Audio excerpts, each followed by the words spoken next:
Ang kwentong ito ay hango sa tunay na buhay. Karanasan ito ni Alan. Nangyari taong 1963 sa lugar ng Southern Leyte. Sa isang liblib na baryo ay may naninirahang albularyo na kung tawagin sa lugar ay si Manong Ed. Ang kanyang tirahan ay nasa bundok, pero tanaw nito ang malawak na karagatan. Nag-iisa lamang ang bahay niya sa bahagi ng bundok dahil mas gusto niya ang tahimik na lugar para na din sa kanyang mga ginagawang dasal.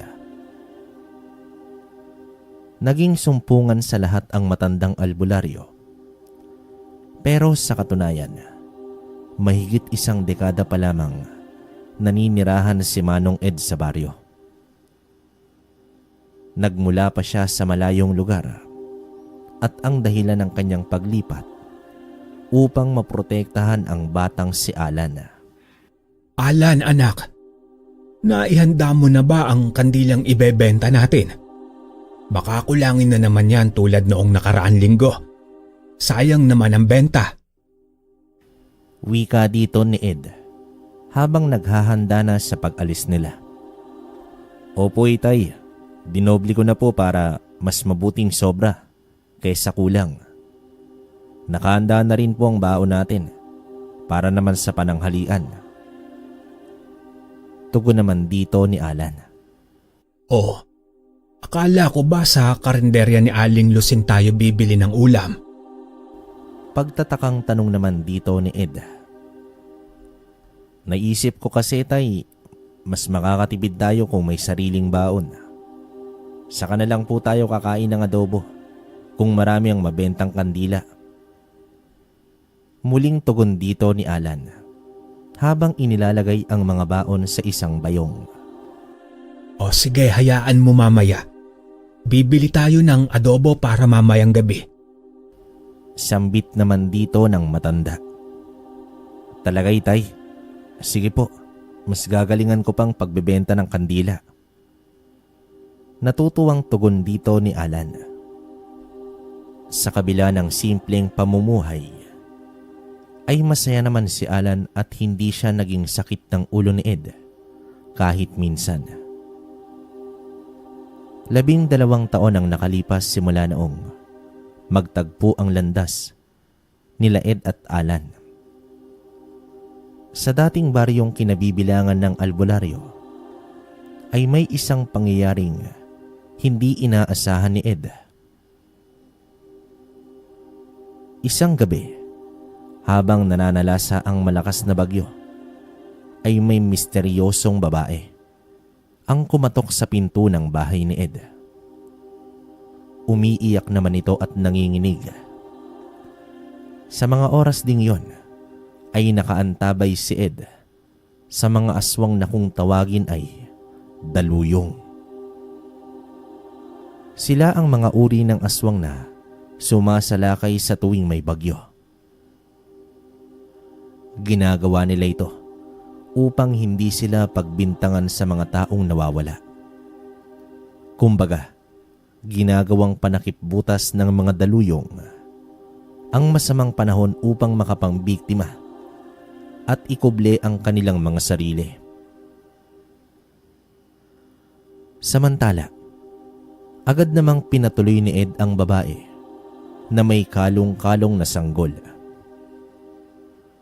Naawa naman si Ed sa kalagayan ng mag-ina, lalo na sa batang basang-basa na at tila hindi na humihinga.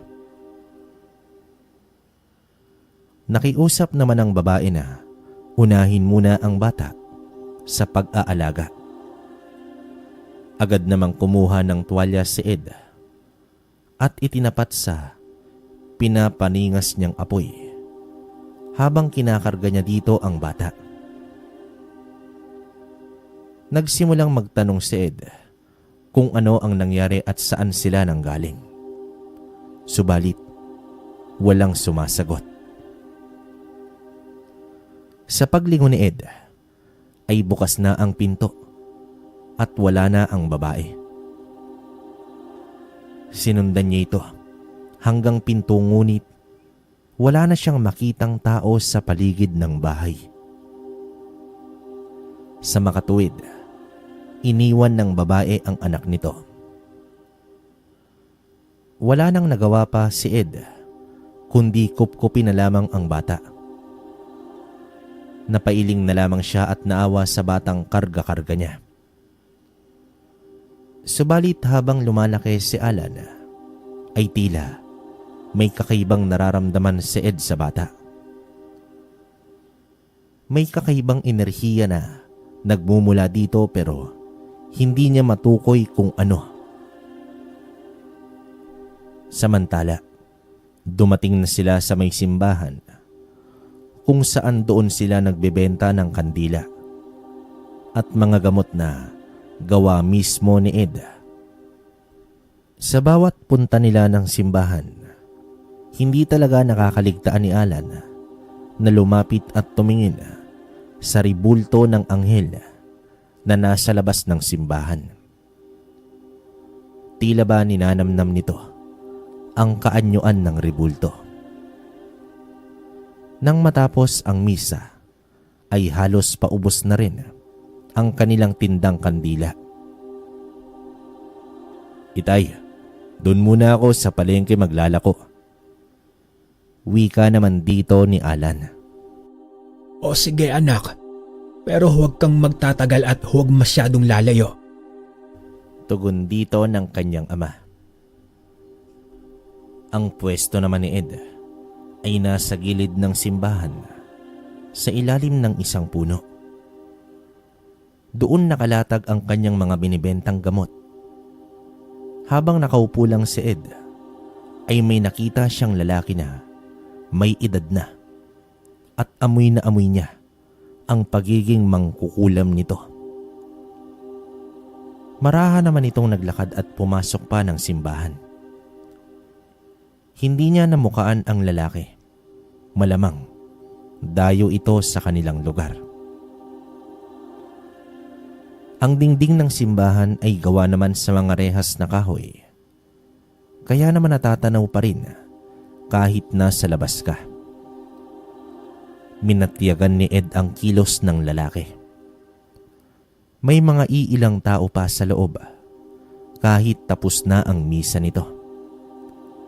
Lumuhod pa ang naturang lalaki at pumikit na animoy nagdadasal ng taimtim.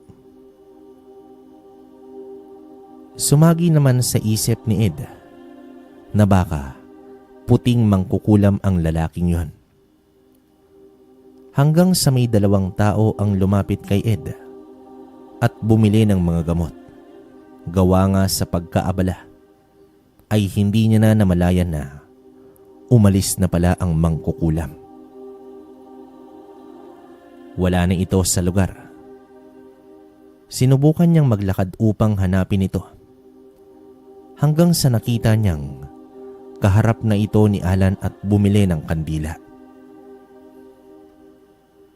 Pansin niya na titig ang lalaki kay Alan, habang inosente naman ang bata sa tunay na katauhan nito. Hindi naman inalis ni Ed ang tingin at nakahanda na ito sa anumang maling aksyon ng lalaki. Subalit, literal na bumili lang ito ng kandila.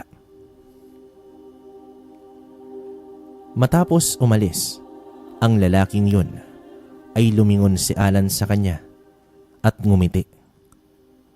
Sumenyas na rin si Ed at pinalapit na ang anak. Balik sa pwesto, doon na sila nagtanghalian. Pinagsaluhan nila ang baon na nakabalot sa dahon ng saging, tuyo at nilagang itlog ang kanilang ulam. Habang masaya silang nagsalo-salo, ay hindi nagpakampante si Ed at pasimpleng sumusulyap sa paligid. Samantala, dumaan muna ang mag-ama sa karinderya upang bumili ng adobo. Laking tuwa naman dito ni Alan dahil paborito niya ang ulam na yon. Habang naglalakad na sila papauwi at binabaybay ang medyo matarik na daan, sa bundok ay nakaramdam ng pagkahilo si Alan. Ngunit hindi niya na inabala ang ama tungkol dito. Hanggang sa pagdating nila mismo sa bahay, ay biglang nawala ng malay si Alan. Buti na lang at nasalo siya ni Ed bago bumagsak sa lupa. Agad niyang binuhat ang bata at inihiga na sa may kama. Sinuri niya agad si Alan at una niyang hinala ay baka dahil ito sa mangkukulam kanina, pero walang sumpa ng kulam na nakita si Ed. Isang biyasa na si Ed kung barang o kulam ang pag-uusapan. Pupulsuhan lamang niya ang pasyente at alam niya na kung napano ito. Ngunit sa kaso ni Alan ay wala talaga. Naisip niya na baka napagod lang ito. Agad naman siyang naghanda ng mga halamang gamot. Nagsimula na rin ang lagnat ng bata. Hindi naman masyadong nag-aalala si Ed dahil natural na sakit lang ang dumapo sa kanyang anak. Habang tulog naman si Alan, ay nagsaing na siya at ininit na ang nabiling adobo upang kahit papaano ay mas mainam itong kainin kapag mainit pa. Ngunit umabot na ang 8:00 ng gabi. Hindi pa rin nagising si Alan. Hindi rin bumaba ang lagnat nito. Nagtaka na si Ed dahil napakasimpleng sakit lang ang lagnat para sa kanya. Ang mga naging pasyente niya ay gumagaling naman agad sa lagnat. Pero iba ang nangyayari kay Alan. Diyos ko! Ano bang nangyari sa'yo, anak? Bakit walang pagbabago? Napaka-imposible naman kung lagnat lang ito. Nag-aalalang wika naman dito ni Ed. Dahil naman sa sitwasyon ni Alan, ay nawalan na ng ganang kumain si Ed sa labis na pag-aalala. Sa gabing yon ay ginawa niya na ang lahat na makakaya, ngunit ganoon pa rin ang kalagayan ng anak. Nag-usal na si Ed pangontra sa mga masasamang elemento, pero sadyang wala siyang naramdamang presensya ng anumang nilalang. Kahit engkanto ay wala talaga.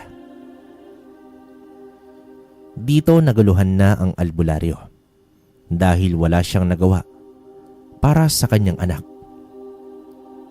Pabalik-balik ang kanyang lakad sa kwarto. Magdamag niyang binantayan si Alan. Nakaupo lamang siya sa may silya sa gilid ng kama nito. At di niya namalaya na nakaidlip na pala siya. Sa kanyang panaginip ay nakakita siya ng puting liwanag na pumasok sa kwarto. Ang liwanag na yon ay may nabuong imahe. Tumambad sa paningin ni Ed ang imahe ng isang anghel. Sa tindi ng kabanalan na kanyang naramdaman, ay hindi siya nakakilos mula sa kanyang kinauupuan. Hanggang sa nagsalita ang anghel sa malumanay at malalim nitong boses lalaki. Ayon sa anghel, si Alan ay isinilang mula sa banal na liwanag. Nakatakda siya bilang tagapagbalanse ng ating mundo. Sa unti-unti ay matutuklasan ng bata ang kanyang angking taglay. Maging gabay si Ed sa landas na tatahakin ni Alan. Matapos magsalita ay nagliwanag ang katawan ni Alan at bahagya itong lumutang sa ere. Sa pagkakataong iyon ay nawala na ang anghel at nagising na itong si Ed. Bumulaga naman sa kanya ang katawan ni Alan na nagliliwanag at nakalutang pa. Nanlaki naman ang mata ni Ed at napaluhod na lamang ito at iniyuko ang ulo at nagdasal. Nang mawala naman ang liwanag na yon, ay bumalik na sa pagkakahiga ang katawan ng bata, ngunit tulog pa rin ito. Marahan niyang kinapa ang kamay nito at nawala na rin ang matinding lagnat. Halos maiyak si Ed sa pasasalamat at natuklasan niya na ang batang inaalagaan ay isa palang anghel sa lupa. Kinaumagahan, sa pagmulat ng mga mata ni Alan, ay walang binanggit na kahit ano si Ed. Maliban lang sa pangangamusta sa kalagayan nito. Pinakiramdaman niya at nag-obserba siya ng gusto sa mga ikinikilos ng anak.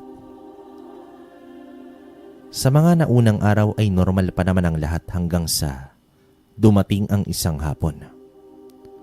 Papalubog na ang araw ay nakita niya si Alan na nakatayo sa may likod bahay. Nakatitig naman ito sa may kakawyan sa di kalayuan.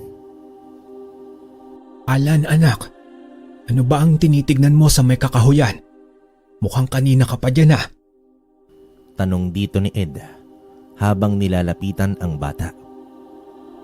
May 3 tikbalang itay, naroroon sa mga puno. Nagtatago at nakatingin dito sa atin ngayon. Tugon naman dito ni Alan at ikinagulat naman ito ng kanyang ama. Kahit malakas ang pandama niya sa mga elemento, ay hindi man lang niya nararamdaman ang presensya ng mga tikbalang na sinasabi ni Alan. Tikbalang? Sigurado ka ba dyan, anak? Maiging tanong naman dito ni Ed. Opo, itay. Sa katunayan, hayon sila, nakatayo sa gilid ng puno. Pagtuturo naman dito ni Alan. Subalit kahit gaano sipati ni Ed, ay wala man lang siyang makita. Tahimik naman siyang nag-usal at nakita nga niya ang unti-unting imahe ng 3 elemento. Ang mga kabayo nitong mga itsura ay tila mga galit at sabik na susugod sa kanila. Anak, mas mabuting pumasok na tayo ng bahay. Hayaan na natin sila. Wika ng ama at sumunod naman agad si Alan. Sa pagpasok ng bahay ay agad pumwesto si Alan sa maliit nilang pagawaan ng mga kandila na nasa kusina habang nag-umpisa ng magluto si Ed ng kanilang hapunan. Panay sulyap naman ang albularyo kung saan naroroon pa rin ang mga tikbalang. Nakatayo lang ito at hindi gumagalaw. Sa hinuha niya ay isang banta sa kanila ni Alan, gawa nga sa natatangi nitong taglay. Sa pagpatak ng gabi ay naghanda na ng mesa si Ed para naman sa hapunan. Sa kanilang pagkwekwentuhan ay tila walang pangamba ang bata sa mga elemento na nasa labas. Nang sipatin ito ni Ed ay hindi niya na makita ang 3 nilalang. Ilang oras pa ang lumipas at nagligpit na si Alan sa mga nagawang kandila. Pumasok na ito sa silid, gayon din si Ed. Samantala, bumabagsak na ang mga mata ni Alan nang makarinig siya ng mga yabag ng paa na papalapit sa kanilang bahay. Bumangon siya at nagtungo sa may sala. Sumilip siya sa may siwang at nakita niya ang 3 tikbalang. Sa mga oras na iyon ay hindi pa nakatulog si Ed. Kaya naman sinilip niya kung ano ang gagawin ni Alan sa mga bisitang hindi inaasahan. Ramdam na ni Ed na nasa bakuran na ang mga nilalang nang biglang binuksan ni Alan ang pintuan. "Magandang gabi sa inyo," bungad ni Alan sa mga tikbalang. Nanlaki ang mga mata ng elemento nang makita nila ang isang bata na kahit konting bahid ng takot ay wala ito. Napasunod na rin si Ed at napahinto sa may pinto nang makita niya ang anak na bumaba at lumapit sa tatlong nilalang. Ang mga tikbalang ay animoy tuod dahil hindi sila nakakilos sa paglapit ni Alan. Imbes na matakot ay hinimas pa ni Alan ang mga kamay ng mga nilalang at ngumiti sa mga ito. Habang si Ed ay halos kumawala na ang puso sa pagtibok dahil sa pag-aalala sa kanyang anak. Subalit ang tatlong nilalang ay hindi man lang nakakilos. Alam ko na hindi kayo talaga masamang nilalang. Kayo ay mga tagapagbantay ng kalikasan. Kaya nais kong makisa sa inyo. Wika naman dito ni Alan. Sa hindi inaasahan ni Ed, ay nakita niya na mismo ang mga tikbalang ang bumunot sa kanilang gintong hibla at ibinigay nila ito kay Alan. Sumunod nito ay ang pagyuko ng kanilang ulo sa bata. Pahiwatig ng pagkilala nila kay Alan bilang kanilang pinuno.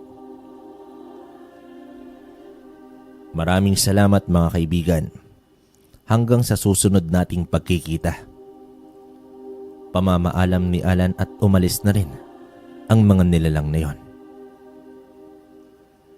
Hindi naman makapaniwala si Ed dahil hindi birong makuha ang ginintoang hibla ng buhok ng tikbalang. Kailangan mo pang makipagbuno sa kanila. Pero sa nangyari ay ibinigay pa mismo ng mga elemento ang kanilang hibla. Anak, paano mo nagawa yon? Napaka-imposible. Nauutal na tanong naman dito ng ama. Ibig sabihin ni Tay, hindi likas na masama ang mga tikbalang. Nakadepende ito kung papaano mo sila haharapin. Ang kawalan ng takot ngunit ang pagkakaroon ng busilak na puso ay siyang gigising sa kabutihan ng isang nilalang na nakatago lamang sa kanyang kaibuturan. Tugon ni Alan at nagpaalam na ito na matutulog na. Sa unang pagkakataon ay natameme si Ed dahil sa mga katagang binanggit ng kanyang anak. Tila hindi ito akma sa edad. Kung magsalita ay parang matanda at marami ng karanasan sa buhay.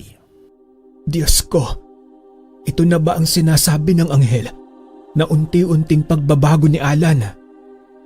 Sambit ni Ed sa kanyang sarili.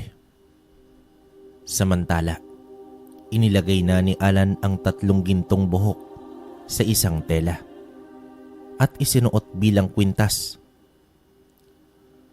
Dahil naman sa pangyayari, ay hindi na halos makatulog si Ed. Naiisip niya ang panganib na darating sa kanilang buhay.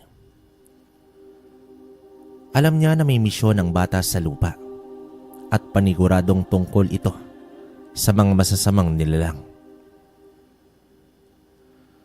Isang umaga, niyaya na ni Ed si Alan upang magtinda subalit umiling ito at nagwika na magpapaiwan muna siya sa bahay.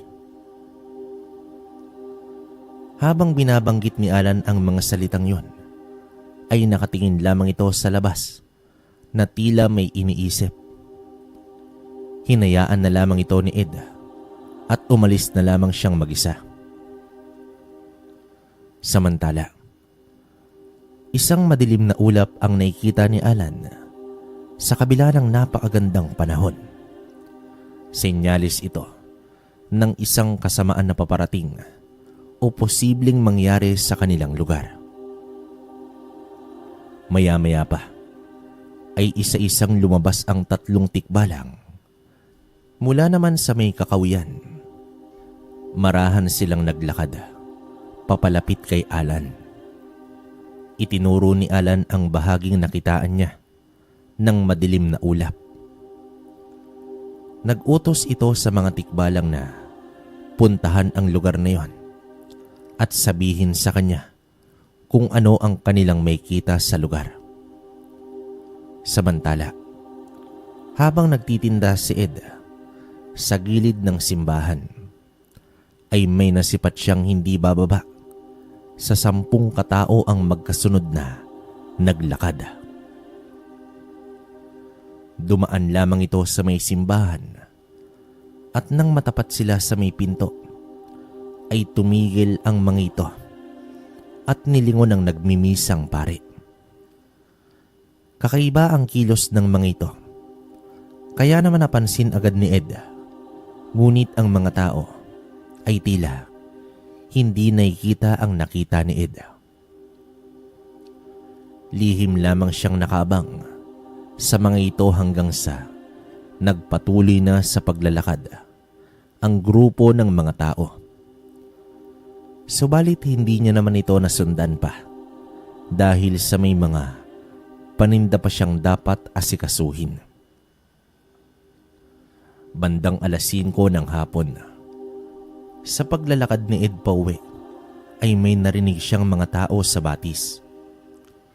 Sinilip niya ang mga ito at laking gulat niya dahil ang mga taong yon ay siya mismong grupo ng mga tao na nakita niya sa labas ng simbahan. Animoy may ginagawang ritual ang mga ito sa tubig at tila nagbibinyagan. Matapos nito ay nakailera silang naglakad hanggang sa dumako sila sa isang lugar na tila may gagawing pagpupulong. May kumpol na mga panggatong sa kanilang gitna at malamang sisindihan nila ito pagsapit ng gabi. Kumusta ka naman dito buong araw, anak? Nakakain ka ba ng maayos? Ayos lang naman ako, Itay. Ikaw, kamusta ang benta? Natagalan ka yata sa pag-uwi, Itay. May sinundan kasi ako na kahina-hinalang mga tao. At sa tingin ko isang samahan o kulto ang itinatayo nila, anak. Alam ko na po yun, Itay. Nalaman ko po dahil sa mga kaibigan kong tikbalang. Talaga ba, anak? Totoong kulto talaga ang mga taong iyon. Ano na ang binabalak mo ngayon? Kailangan ko lang silang kausapin at sabihin na itigil na ang ginagawa dahil labag ito sa Diyos. Ako, anak, ang mga taong ganyan ay sarado na ang mga isip at may mga mahikang itim sila. Baka mapaano ka pa. May karapatan ng bawat nilalang na pumili kung anong landas ang kanilang tatahakin. Subalit narito ang salita ng Diyos upang sila ay maliwanagan. Kalayaan sa pagpili, kaparusahan sa pagkakamali. Wika ni Alan na ikinamangha na naman ni Ed. Sadyang iba na kung mag-isip ang bata. Kahit hindi dinetalye ni Alan ang kanyang gagawin, gayunpaman ay hindi na nag-usisa pa itong si Ed. Simula kasi nang malaman niya na isang anghel si Alan ay tumaas na ang tingin niya rito. Pagsapit ng gabi ay nagpaalam si Alan na aalis muna. Mukhang alam na ng albularyo kung saan ito tutungo, kaya naman nagpasya ito na samahan nito. Sa kanilang paglalakad, sa gitna ng gabi, ay inusisa ni Ed kung saan at ano ang gagawin nito. Tumugon naman ang bata na pakikiusapan niya ang kulto at itigil ang balak gawin. Tila salungat sa paniniwala ni Ed ang gagawin ni Alan dahil alam niya na walang makapagbabago sa isip ng kulto. Natanaw na ng mag-ama ang liwanag ng apoy sa lugar ng mga kulto. Inabisuhan naman ni Alan na magkubli lang muna ang ama at hayaan itong humarap sa mga iyon. Gayunpaman, sumang-ayon si Ed, ngunit nakahanda rin ito sa anumang pwedeng mangyari. Literal na naglakad papalapit si Alan sa kulto na nagsasagawa na ng ritual. Nakasuot ang mga ito ng mahabang damit na kulay itim at may suot na mga maskara na gawa sa karton na may 3 butas. May nakalagay na sungay ng toro sa altar at iyon ay kanilang sinasamba. Nang mapansin niya sa gitna ay natigil ang ginagawa ng mga ito. Mawalang galang na po sa inyo. Alam pa ba ninyong inyong ginagawa? Napakamatampuhin ng ating Diyos Ama. Ayaw niya na may iba tayong sinasamba, kundi siya lamang. Bungad na wika naman dito ni Alan. At ano naman ang pangalan ng bubuit na ito? Tanong naman dito ng isang pinuno. Ako po si Alan. Sagot naman dito ng bata. Ako nga pala si Menandro. Kung nais mo bukas ang aming mga kamay, natanggapin ka sa aming samahan. Wika naman dito ng pinuno. Nagkakamali ka, Ginoo. Narito po ako upang pigilan kayo sa inyong binabalak. Isang kalapastanganan po na ginagawa nyo sa ating ama. Tugon dito ni Alan. Pambihira, bata. Mukhang may malaking gagampanan ka para sa aming samahan. Wika ni Menandro, sabay senyas na dakpin si Alan. Nag-aalala ng gusto si Ed habang nakatanaw lamang siya sa nangyayari. Nais na sana niyang sumugod pero sa nakikita niya ay hindi man lang pumalag si Alan nang siya ay dinakip ng mga tao. Dinala siya sa loob ng bahay at hindi na alam ni Ed kung ano na ang nangyayari sa loob.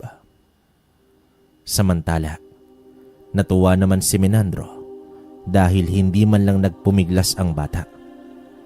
Subalit kahit konting takot ay wala rin siyang nakikita dito. Hindi ka man lang magsisisigaw o papalag. Kung sa bagay, wala rin namang makakaligtas sa'yo dito. Pero sa totoo, isa kang hulog ng langit para sa amin. Dahil 2 araw mula ngayon, kailangan namin ng alay. Pero nandito ka na rin lang naman. Hindi na kami maghahanap pa ng iaalay. Nakangising wika naman ni Menandro. Umaasa pa rin ako na magbabago pa ang inyong isipan, Mang Menandro. Wika ni Alan sa malumanay na boses. Lumabas ng bahay si Menandro habang tumatawa at muling ipinagpatuloy ang pagriritual.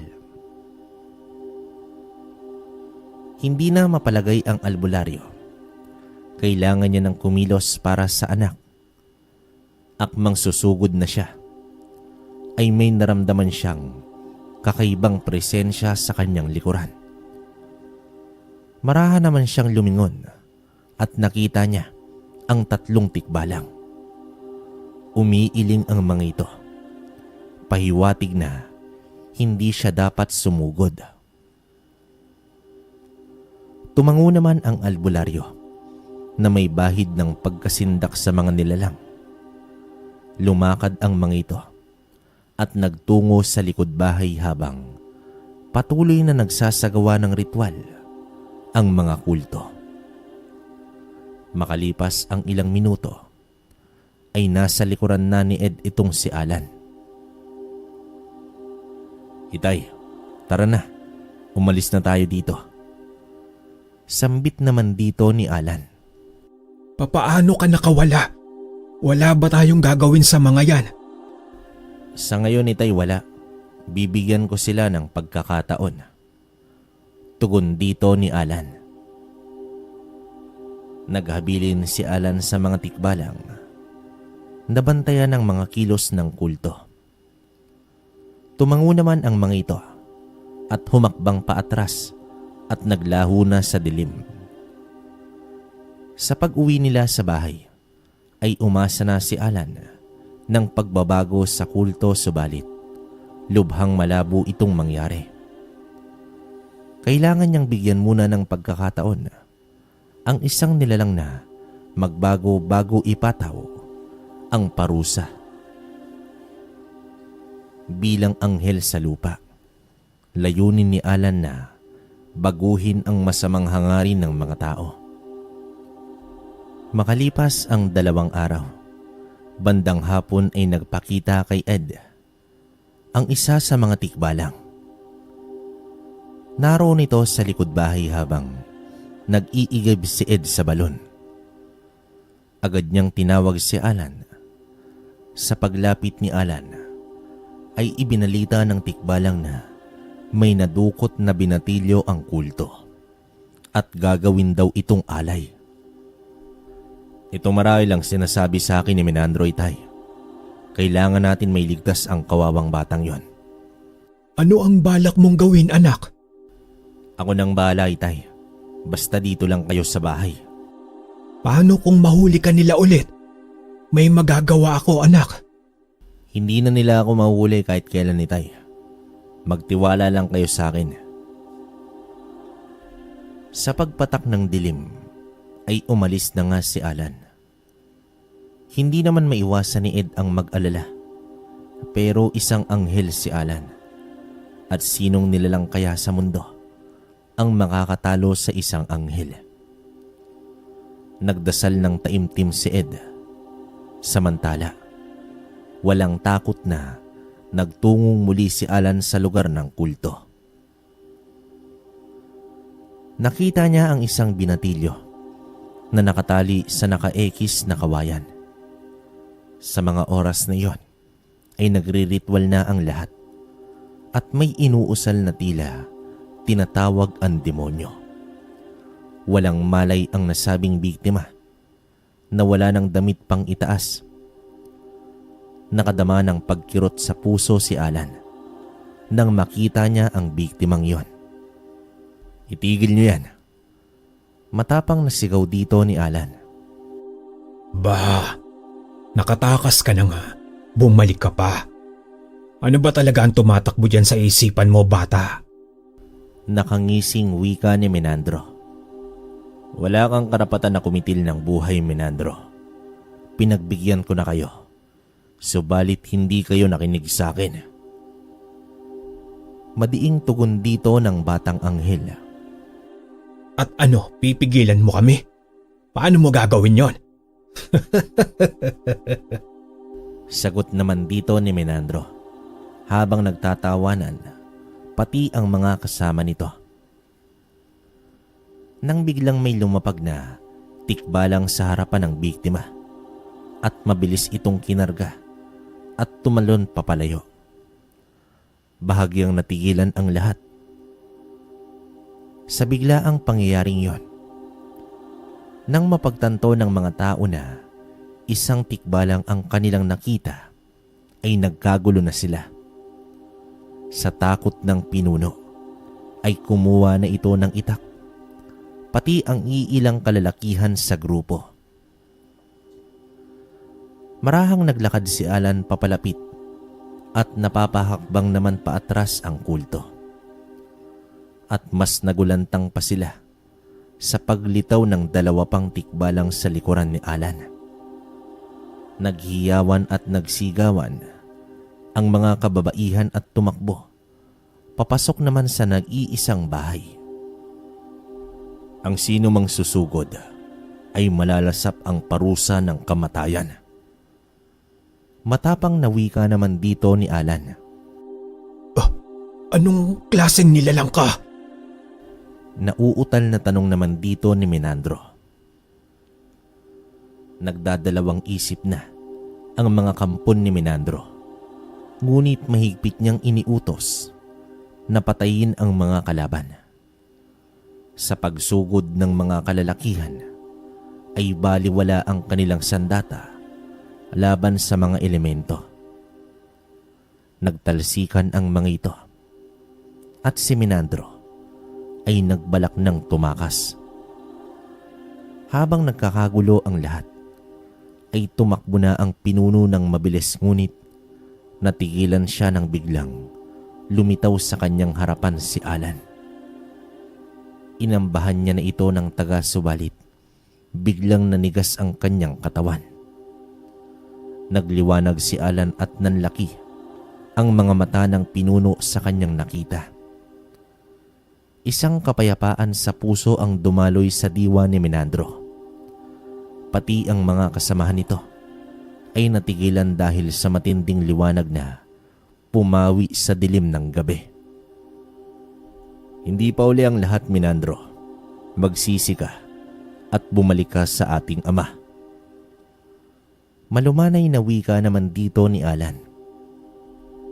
Tila isang pambura ang liwanag na bumura ng unti-unti sa maitim na puso ni Menandro. Nalasap niya ang isang pag-ibig na kahit kailan ay hindi niya naramdaman.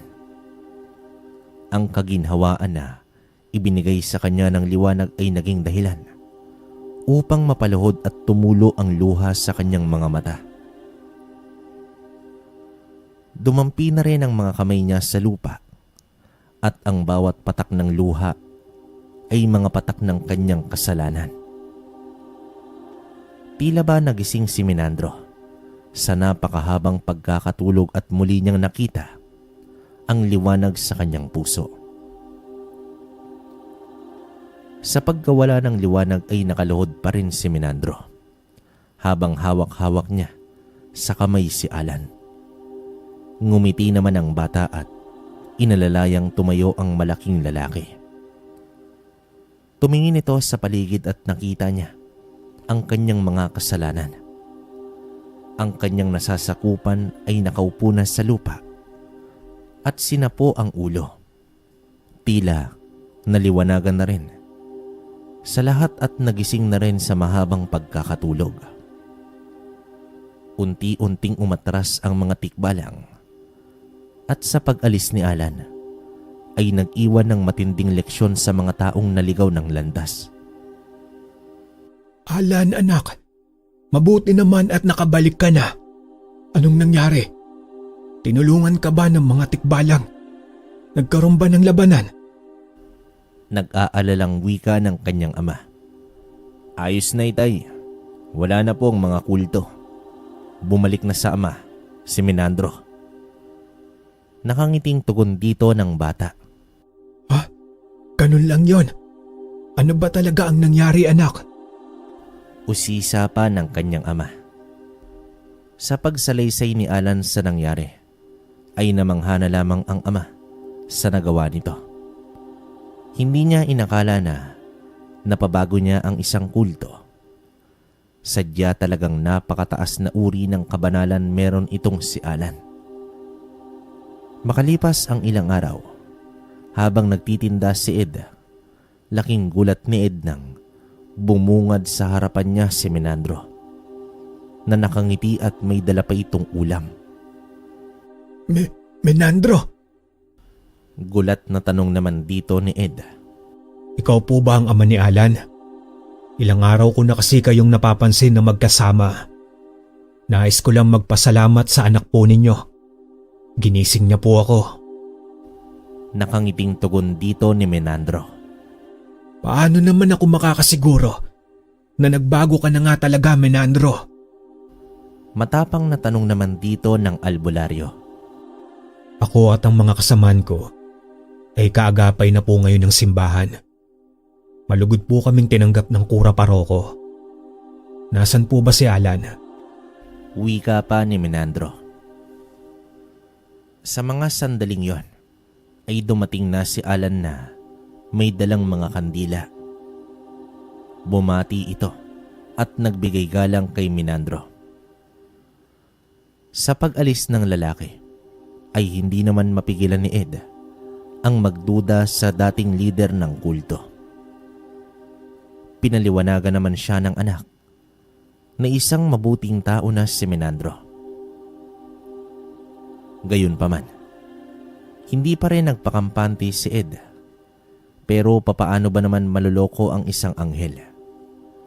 Naguguluhan na tuloy si Ed, samantala sa patuloy na pagtitinda ng mag-ama ay may isang babae na bigla na lamang natumba at nangisay ito sa daan. Nilapitan agad ito ng mga tao at si Menandro pa mismo ang naunang sumaklolo dito. Agad din na lumapit si Ed at sa pagpulso niya sa babae ay biktima ito ng kulam. Sa kabilang banda naman ay nakita ni Alan ang isang lalaki. Nakahina-hinala ang kilos at natukoy niya agad na ito ang mangkukulam. Bumalik sa alaala ni Alan na minsan na ring bumili sa kanya ang lalaking yon. Habang nagpalingalinga naman si Ed at nakita niya ang anak na may hinahabol. Inuna muna ni Ed na tulungan ang babae at dinala ito ni Menandro sa loob ng simbahan. Samantala, sa lugar na wala ng tao ay huminto ang mangkukulam at humarap ito kay Alan. Nag-usal naman ito ng palipad hangin laban kay Alan, subalit dinakma lang ito ni Alan at laking gulat ng mangkukulam. Tumitig sa kanya ang bata ng matindi. Dito nakita ni Alan ang mga karumal-dumal na ginawa ng lalaki sa kanyang mga biktima.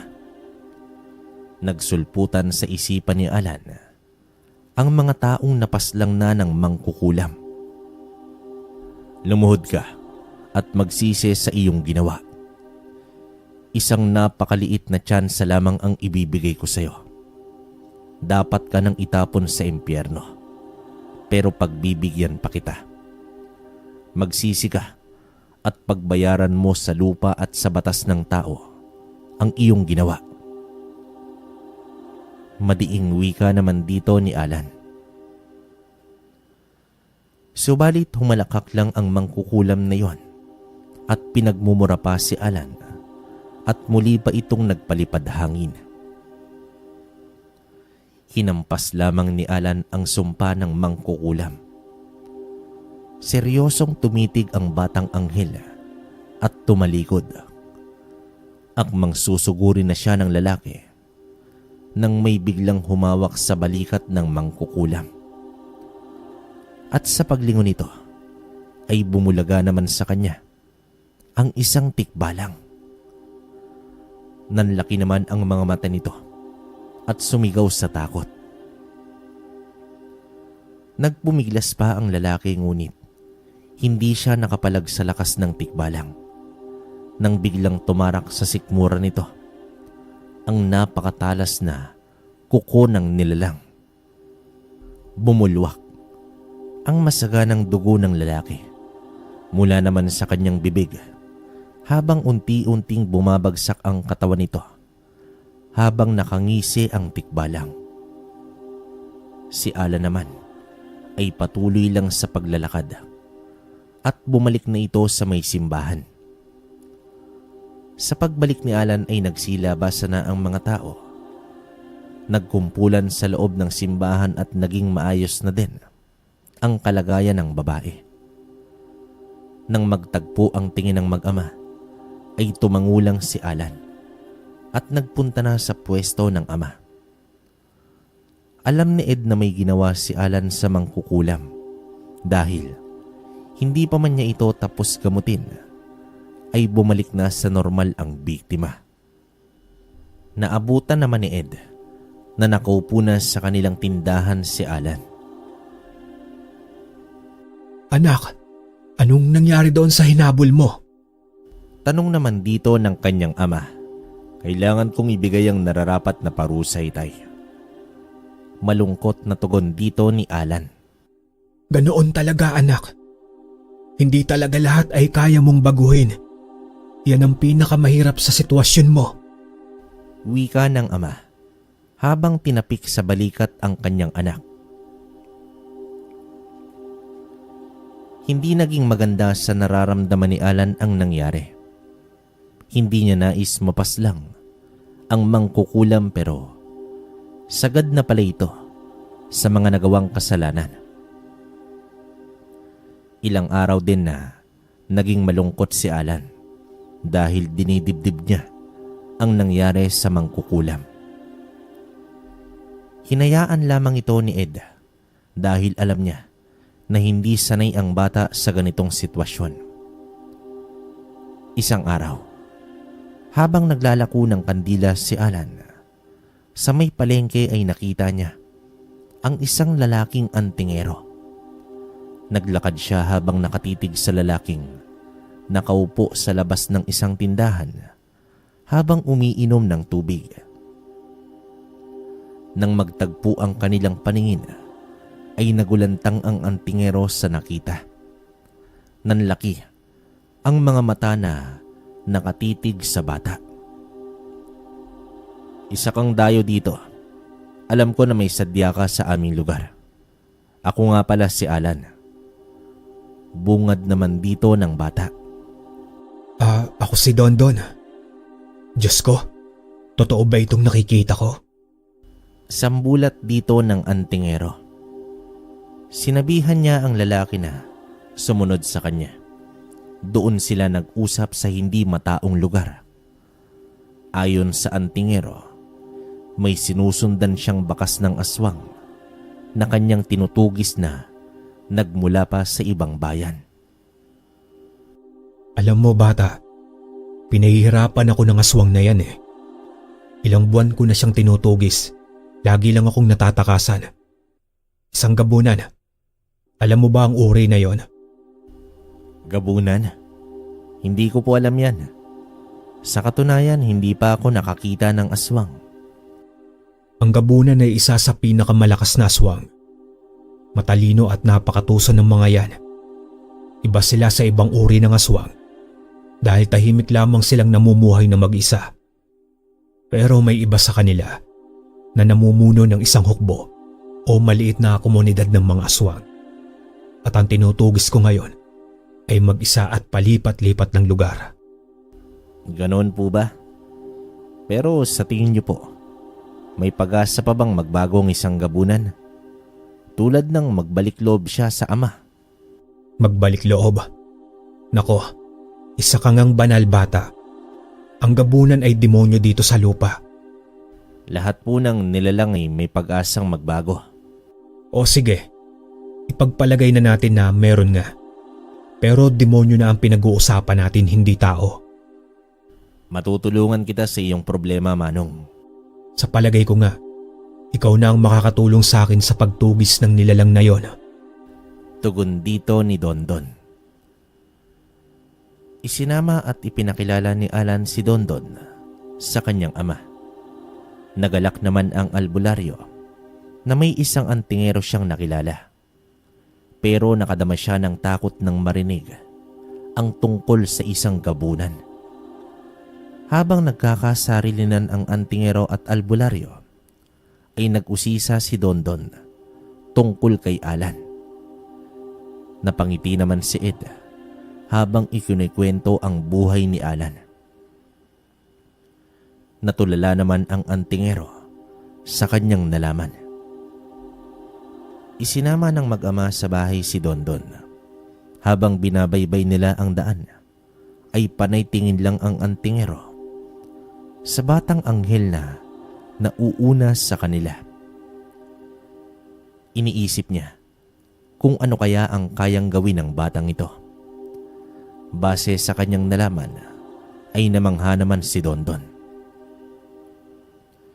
Matapos ang kanilang hapunan ay pinag-usapan naman nila ang tungkol sa gabunan. Sa pagkakataong ito, ay nakikinig lamang si Alan sa dalawa hanggang sa nagwika na ang bata. Ipapahanap ko ang sinasabi mong gabunan, Manong. Wika dito ni Alan. Ipapahanap? Pero kanino? Maiging tanong dito ng antingero habang bahagyang ngumiti naman ang albularyo. Ilang saglit lang ay napatayo naman si Dondon. Naramdaman niya ang isang kakaibang presensya, isang kalaban, hanggang sa may lumapit na 3 nilalang at agad namang hinugot ni Dondon ang kanyang itak. Mga tikbalang? Sambit naman dito ng antingero at agad na tumalon sa may bakuran. Sandali, Dondon. Hindi kalaban yan. Mga alaga yan ni Alan. Wika naman dito ng albularyo. Mga alaga? Gulat na tanong dito ni Dondon. Oo. Kaya relax ka lang. Muling tugon dito ng albularyo. Lumabas ng bahay si Alan at kinausap ang 3 nilalang. Matapos nito ay mabilis ding umalis ang mga elemento. Isang bagay na hinangaan na naman ni Dondon mula sa batang anghel. Habang nakahiga naman si Dondon, sa may sala ay hindi niya maiwasang isipin kung papaano naging alaga ng bata ang mga mabagsik na nilalang ng dilim. Base sa kanyang nakita kanina, ay tila ba sumasaludo ang mga tikbalang sa batang si Alan.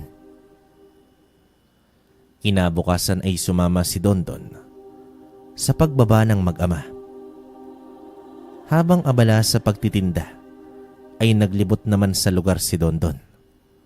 Umaasang may maukuwang impormasyon tungkol sa gabunang tinutugis nila. Wala pa din siyang nababalitaan na may nawawalang tao. Si Dondon ay isang antingero na tangan ang mutya ng Bato-Omo. Nagmula pa ito sa kanlurang bahagi ng probinsya at ang gabunang kanyang tinutugis ay kilala sa pangalang Abner. Kinagabihan sa mismong araw na iyon ay muling nagpakita kay Alan ang mga tikbalang. Hatid nito ang impormasyon na may namataan silang aswang na isang gabunan na naroroon nakatira sa kabilang burol. Habang nag-uusap ang bata at ang mga tikbalang, ay nakaantabay lang sina Ed at Dondon. Nang umalis na ang mga elemento, ay ibinahagi ni Alan sa mga kasama ang kinaroroonan ng isang gabunan. Nangako naman ang mag-ama na tutulong sila sa pagtugis ng aswang dahil para lang din ito sa kanilang baryo.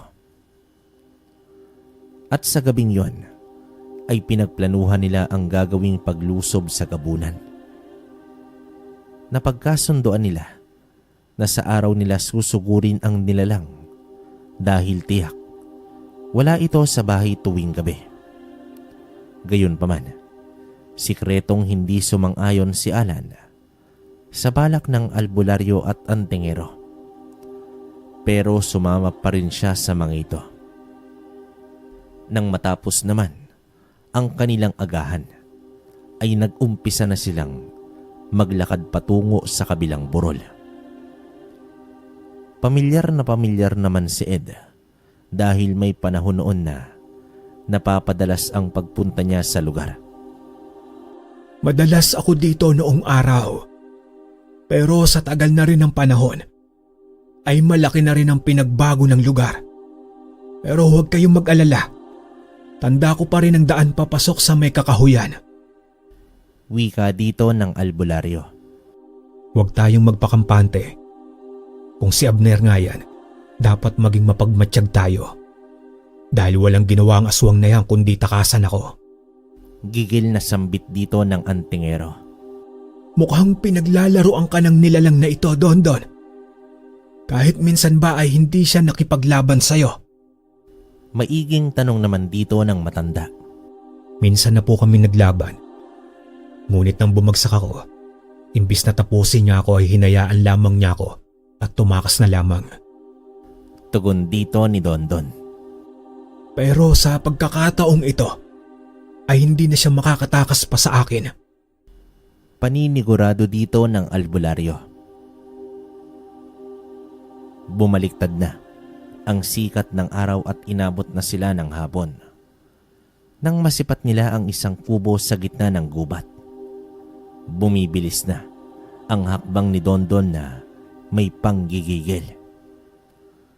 Habang papalapit ang antingero, ay amoy na amoy niya ang baho ni Abner. Isang malakas na sipa ang ginawa ng antingero sa pinto ng kubo at napabalikwas si Abner. Mula naman sa pagkakahimbing nito.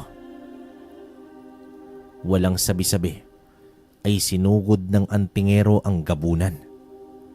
Nagpangbuno ang dalawa at tila dinaanan ng lindol ang nangyari sa kubo hanggang sa lumusot mula sa dingding si Dondon at tumilapon. Kasunod nito ay ang paglabas ni Abner na humahalakhak subalit agad siyang tinigal po ni Ed dahilan upang mawalan siya ng balanse. Alam ng dalawa na hindi sagad ang kapangyarihan ng gabunan kapag may araw pa.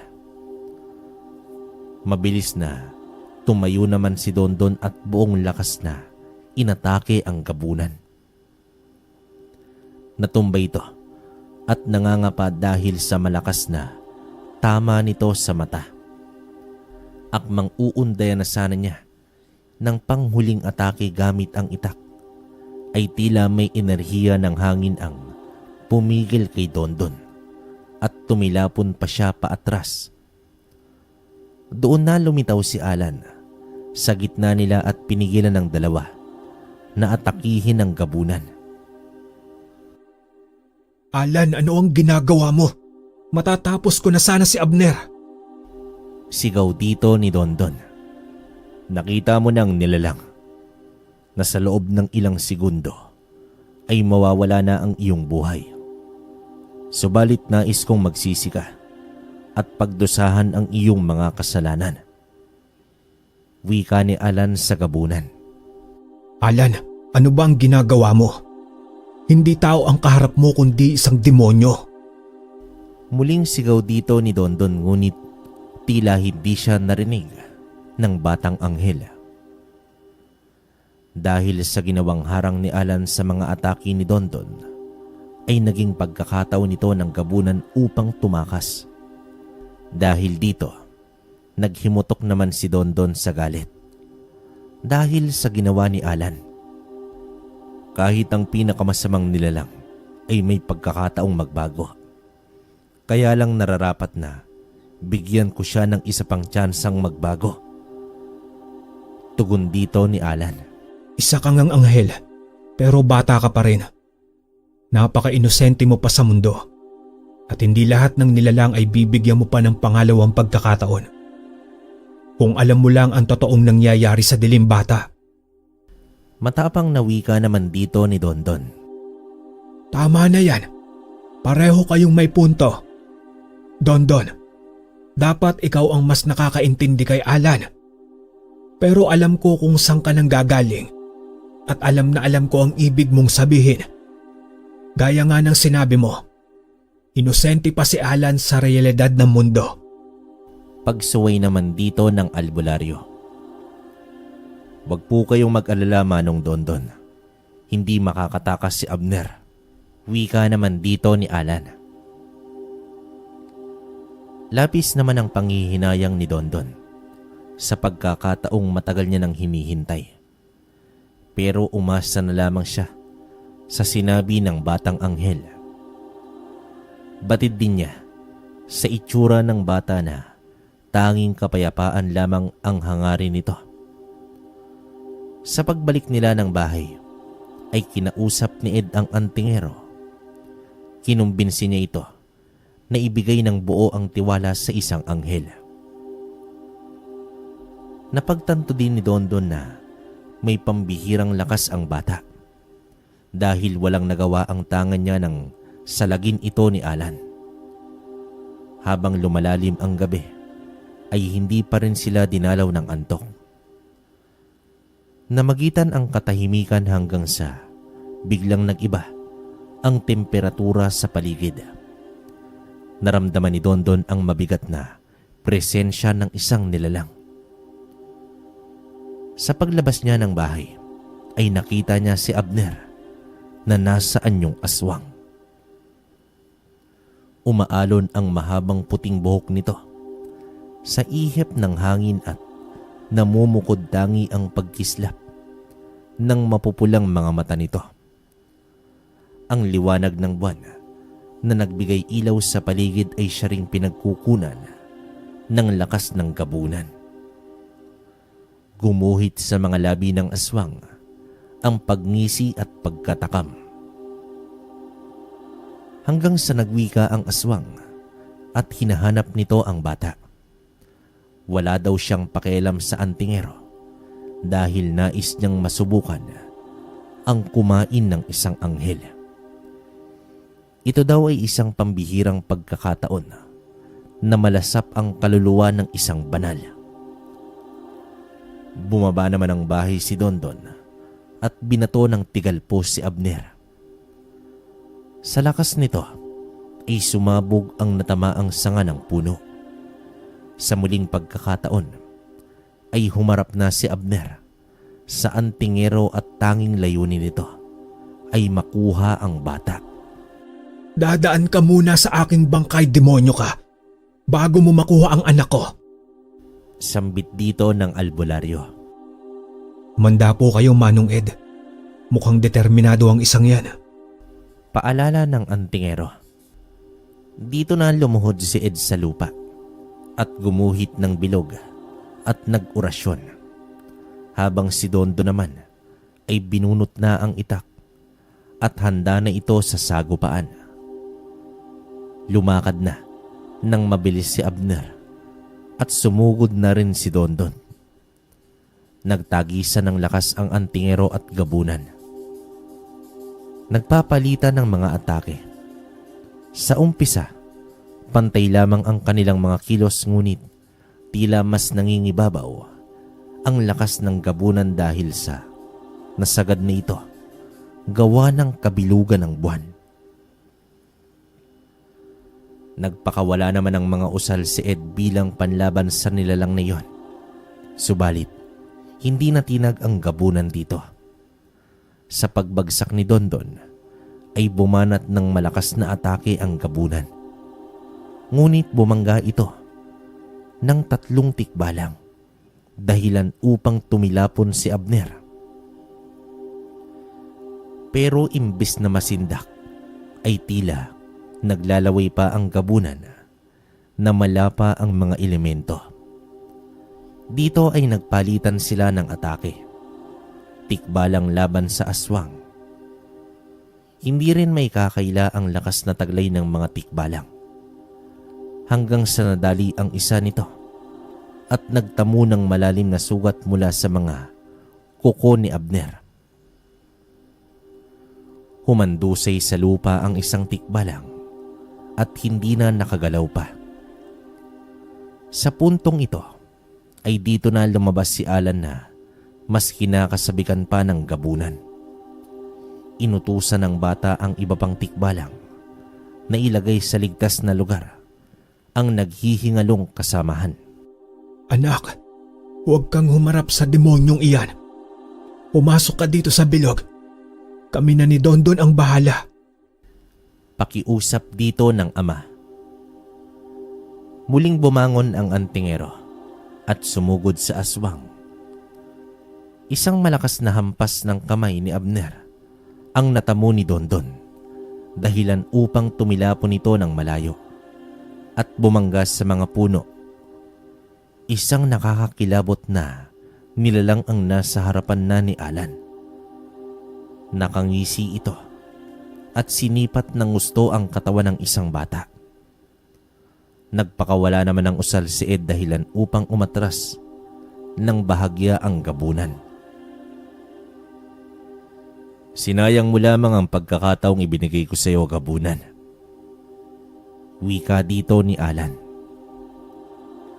Subalit mabilis na kumilos si Abner na tila hangin at sumugod sa bata nang biglang may lumiwanag na imahe ng isang mandirigmang anghel ang sumanib kay Alan at agad hinampas ng kalasag nito si Abner.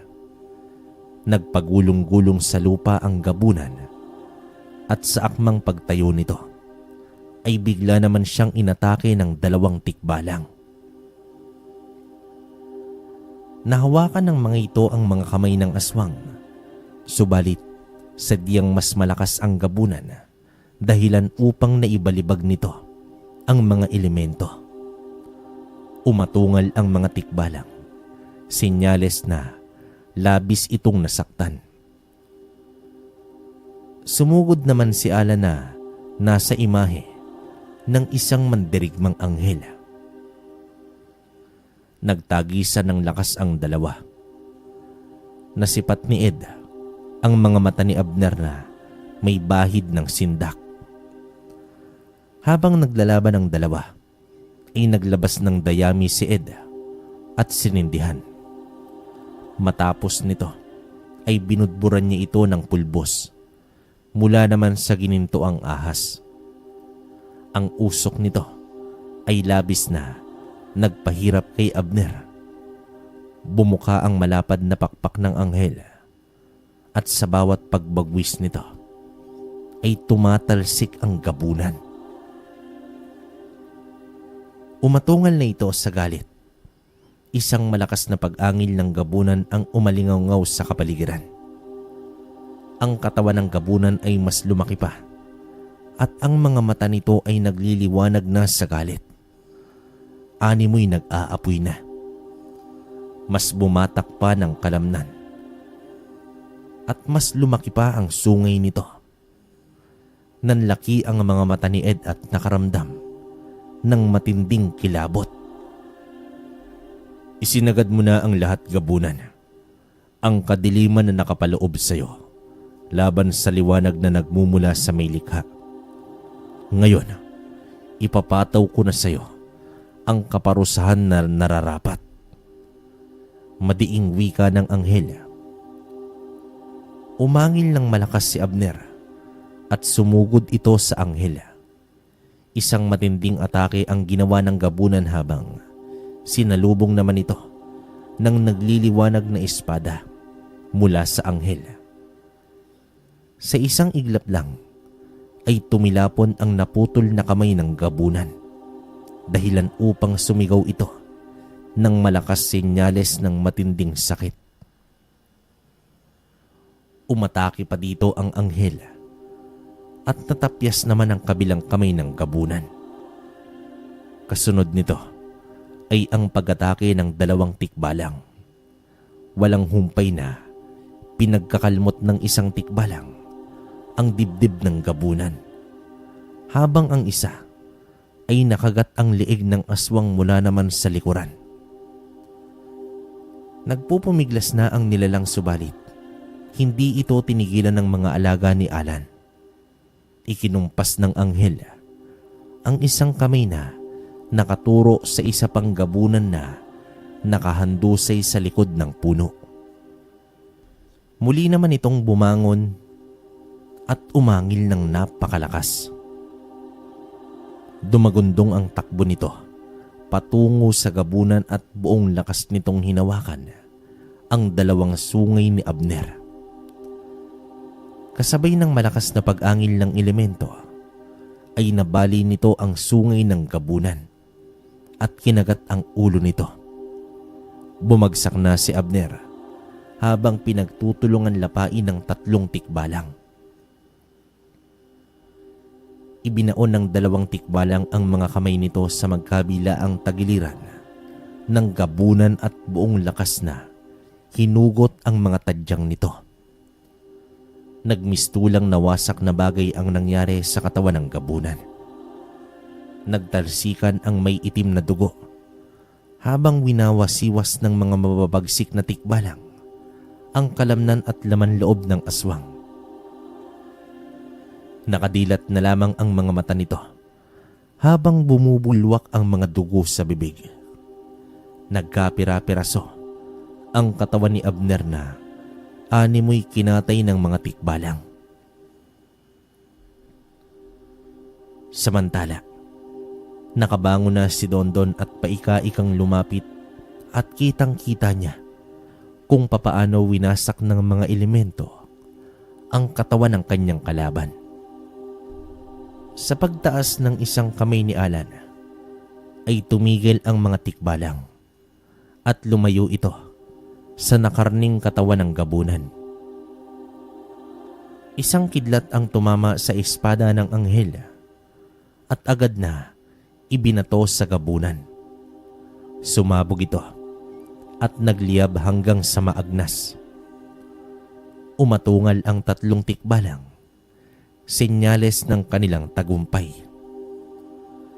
At kitang-kita naman nila ang pagkalas ng anghel sa katawan ni Alan at sa isang iglap ay bumalik ang liwanag sa kalangitan.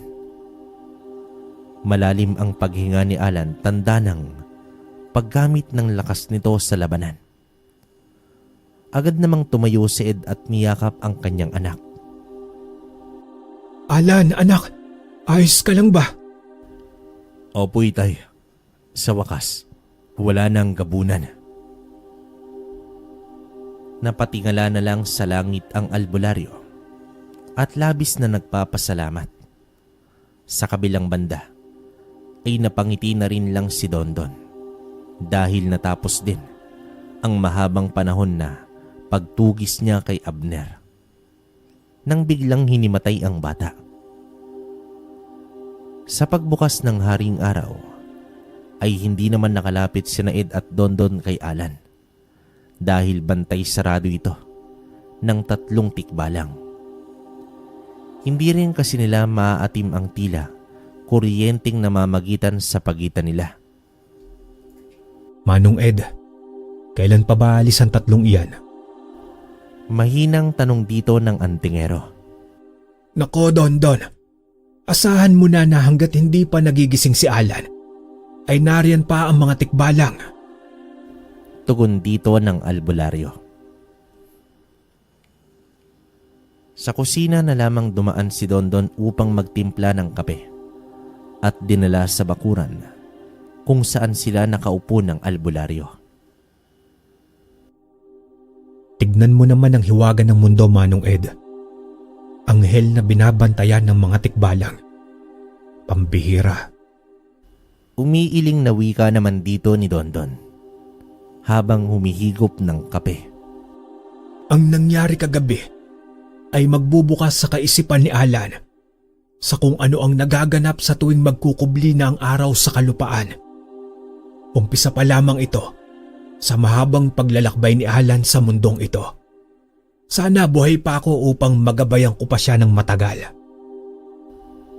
Tugon dito ng albularyo. Pagsapit ng hapon ay nagising na si Alan at naglaho na rin ang 3 tikbalang. Tumugon naman ang bata na siya ay maayos na nang tanungin ng kanyang ama. Nagpaalam na rin si Dondon sa mag-ama upang bumalik na sa kanluran. Labis din itong nagpasalamat sa ginawang tulong para sa kanyang misyon.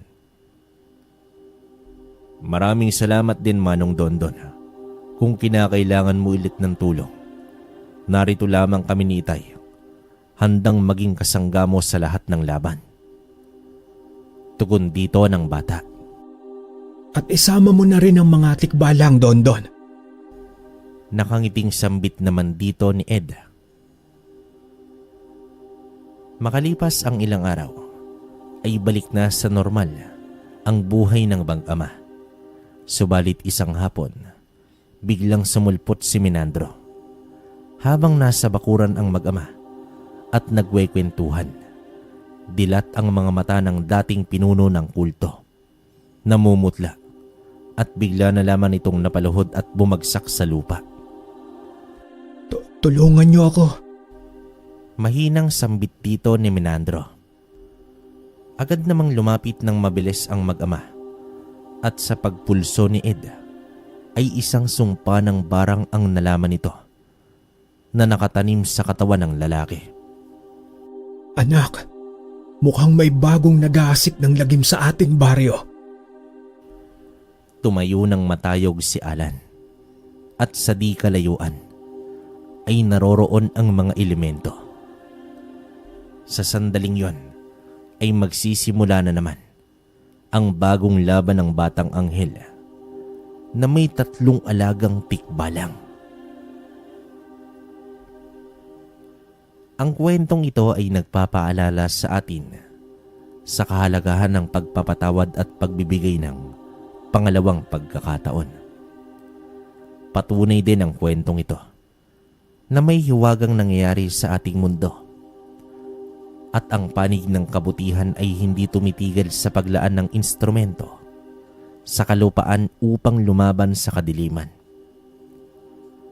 Ang pinagmulan ng batang si Alan ay walang nakakaalam, pati na rin ang misteryosong babae na nagdala ng bata kay Ed. Subalit, para sa albularyong si Ed, bahagi ng kanyang misyon ang paggabay sa batang anghel na pinagkalooban ng anting-anting na may likha. Okay, opinion ko sa kwento natin mga kabaryo. Grabe, napakatindi ng kwento natin ngayon.